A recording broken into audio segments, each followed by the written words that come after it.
Stock markets आज क्यों fall हुए, जैसे मैंने आपको बताया कि यूएस मार्केट्स की वोलेटिलिटी के कारण, प्लस हमारी मार्केट्स भी बहुत प्लेजेंटली वैल्यूड है, कहीं ना कहीं जाके एक बार प्रॉफिट बुकिंग होना ज़रूरी है। और मैंने स्ट्रक्चरल रोटेशन के बारे में भी आपको बताया कि लो जो F I eyes D I eyes है वो लोग सेक्टोरल रोटेशन कर रहे हैं। वो एक सेक्टर की स्टॉक्स जो थोड़ी ओवर वैल्यूड हो गई है, जहाँ पे अभी नियर टर्म में और वैल्यू क्रिएट नहीं हो सकती है, तो वो वाली स्टॉक्स को बेच के वो लोग दूसरे स्टॉक्स में जा रहे हैं। तो मतलब मोर देन लोग बोल रहे हैं करेक्शन हो गया, क्रैश हो रहा है, या कोई पुल बैक बोल रहे हैं, ठीक है, it's a pull back basically, but this is mostly due to sectoral rotation.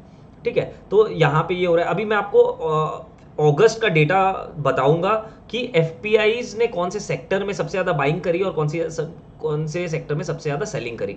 15 अगस्त के बाद आपको याद होगा मैंने फर्स्ट 15 डेज का भी डेटा जब आया तो मैंने आपको एक्सप्लेन किया था कि कौन कौन से सेक्टर में बाइंग हुई थी। और अभी मैं आपको बता रहा हूँ कि इन अगस्त 2024 एज अ मंथ, इस पूरे मंथ में एफपीआईज ने कौन कौन से सेक्टर में बाइंग करी है और कौन कौन से सेक्टर में वो लोग थोड़े से बेरिश हो गए हैं और सेलिंग की है, राइट।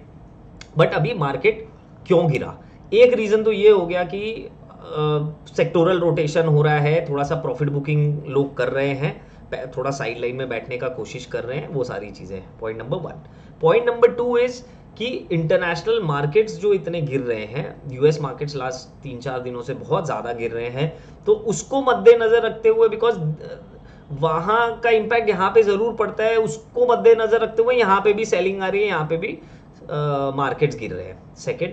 थर्ड, एक पॉइंट आज निकल के ये आया कि गवर्नमेंट ऑफ इंडिया ने एफपीआईज के लिए एक नया केवाईसी का रूल लाया था कि they have to disclose the original details of the beneficiaries of that institution. जो एफपीआई है, मतलब उसमें एफपीआई में जो लोग पैसे लगा रहे हैं उन लोगों का केवाईसी देना पड़ेगा एफपीआई को, इंडिया में, इंडियन गवर्नमेंट को।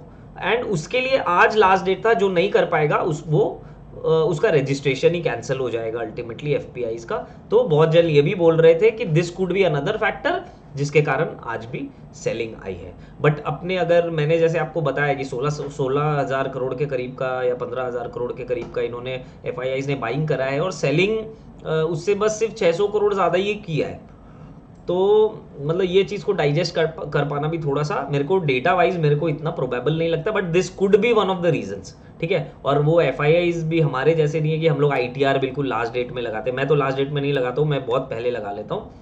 बट मतलब इन जनरल हमारे क्लाइंट्स भी हैं जिनका हम काम करते थे या अभी भी करते हैं, तो उनके केस में ऐसा ही होता है, वो लास्ट मोमेंट में बहुत सारे लोग जागते हैं। बट एफआईआईज ऐसा नहीं है, वो अगर कुछ है तो वो they take the bull by the horn, और जो डिसीजन लेना है, अगर इंडिया से बाहर निकलना है तो थोड़े थोड़े दिनों में बेच के निकल जाएंगे, और बाहर नहीं निकलना है तो लास्ट मोमेंट के लिए वेट नहीं करेंगे, दे विल कंप्लाई।